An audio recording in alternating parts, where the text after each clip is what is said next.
ওটাকে সহজে বোধগম্য হয় এবং ওটাকে আকর্ষণ সৃষ্টি করার মাধ্যমে তারা যেন গ্রহণ করতে পারে। এক্ষেত্রে আমরা রাসূলুল্লাহ সাল্লাল্লাহু আলাইহি ওয়াসাল্লামের একটি সমাধান আপনাদের সামনে তুলে ধরতে চাইব। রাসূলুল্লাহ সাল্লাল্লাহু আলাইহি ওয়াসাল্লামের ভাষাগুলো বা তার কথাগুলো কেমন ছিল এটা আমরা যদি জানতে পারি, তিনি কিভাবে বলতেন যে জাওয়াব মিউল কালিম, অর্থাৎ তিনি খুব অল্প কথা বলতেন কিন্তু তার মানে ব্যাখ্যাটা থাকতো ব্যাপক, সারগর্ভ তিনি কথা বলতেন কিন্তু ব্যাপক অর্থ বহন করত।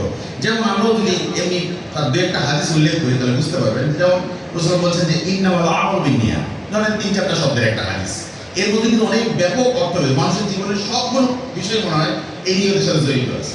এরপরে ধরেন যে বলি আমরা যে আল মারউ মা'আ মান আহাব্বা, যে যেমন ভালোবাসার ক্ষেত্রে এই ছোট্ট একটা কথা বলার মাধ্যমে কিন্তু আল্লাহ রাসূল ব্যাপক অর্থ বহন করেছে। ঠিক তেমনি আমাদেরকে কিন্তু এই কাজটা করে যেতে হবে। তবে এক্ষেত্রে আমি একটি বিষয় বলতে চাইবো, বিশেষ করে আমরা বাংলাদেশের যুব সমাজ এই কাজটা করে থাকি।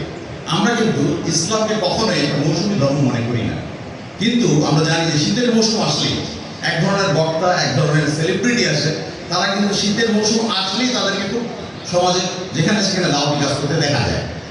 কিন্তু বাংলাদেশের যুব সংঘ আমরা কিন্তু কোনো মৌসুমী দাওয়াতি কাজে বিশ্বাস করি না। আমরা সারা বাংলাদেশে প্রতিটা মাসেই প্রতিটা সময় আমরা চেষ্টা করি তালিমি বৈঠক বা বিভিন্ন যুব সমাবেশ ইত্যাদি করার মাধ্যমে আমাদের এই সমাজের মানুষদেরকে এই অধিক দাওয়াত পৌঁছে দেওয়া। এরপরে যে কথাটি বলতে চাইবো যে আমরা মনে করি যে যদি আরেকটা কারণে ওই খরচ থেকে তারা বেরোয় না শীতের মৌসুমের বাইরে, কারণ হচ্ছে তারা মনে করে আসলে যে আসলে যেহেতু মাহফিলগুলোতে গেলে যেহেতু মোটা অঙ্কের একটা হাদিয়া পাওয়া যায়, আর যেহেতু মসজিদ ভিত্তিক বা আমরা যে ধরনের দাওয়াতি কাজগুলো করি এই দাওয়াতি কাজগুলোতে যেমন আহামরি টাকা কালেকশনও হয় না, আর এতে যেমন টাকাও যেহেতু পাতেও আদায় হয় না, এই জন্য তারা এই কাজে তারা অনীহা প্রকাশ করে বলে এই জন্য আমরা মনে করি যে বাংলাদেশের যুব সংঘের এই ক্ষেত্রে ভূমিকা অনেক বেশি।